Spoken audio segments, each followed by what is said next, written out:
Curieusement, alors que tout le monde sait quel nombre horrible d'informations erronées se propagent librement à cause de cette affirmation, que l'erreur est humaine, la partie consciente du mental, celle qui trouve les solutions aux problèmes et qui fait de l'homme ce qu'il est absolument incapable de se tromper.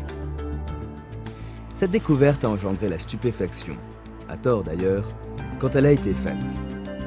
On aurait pu la déduire quelque temps auparavant. En effet, c'est assez simple et facile à comprendre. La faculté d'analyse et de raisonnement de l'homme n'est jamais en défaut, même chez une personne extrêmement avérée. Lorsqu'on regarde une telle personne agir, on risque de supposer un peu hâtivement que ses raisonnements sont faux. Il s'agit d'une observation erronée. Toute personne, claire ou aberrée, raisonne parfaitement à partir des données qu'elle a emmagasinées et enregistrées.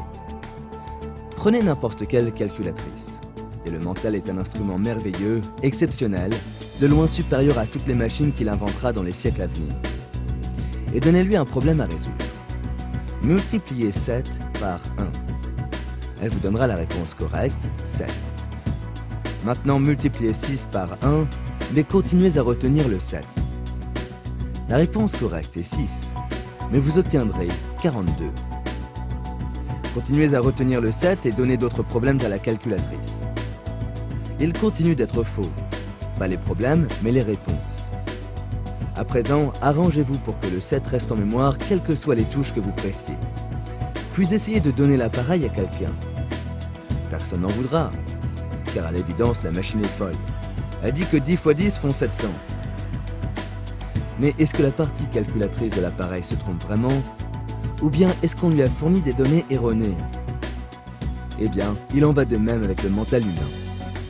Lorsqu'il est appelé à résoudre des problèmes complexes dont le nombre de variables mettrait 1000 fois en échec n'importe quelle calculatrice en l'espace d'une heure, il peut lui aussi être victime de données erronées.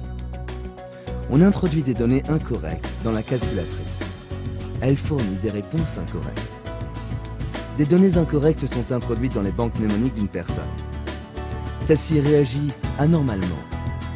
Donc, pour résoudre le problème des aberrations, il s'agit fondamentalement de trouver le 7 maintenu enfoncé.